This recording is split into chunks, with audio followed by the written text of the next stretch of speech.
Anong oras na nga pala kami nagising mga par? Dahil hapon na, sakto naman nag-crave kami sa lugaw. Andito lang yan sa kabilang kanto namin. Ayan ang tabi ng 7-Eleven. Ang lugaw ni Bay. Lugaw Kalye style.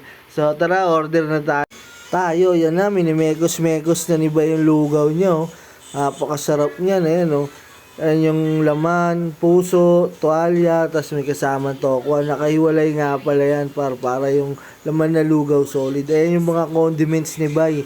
Mga nakalagay sa Gatorade, sa lagayan ng kape.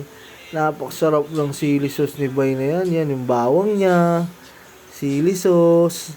Tapos yung paminta niya yung nagpasarap diyan kasi kala mo buhangin. Pero solid. Ayun na yung order ko, pinagsama-sama ko na yan na, nilagyan ko na ng suka na galing sa Gatorade. Tikman nyo to, dalaw kayo rito, dito lang siya sa tabi nila kayo, ayun na, kain na yung mga bagets. First bite, CR agad. Tara na, kain na tayo guys, dito lang yan sa 2nd Street. Mura na, marumi pa.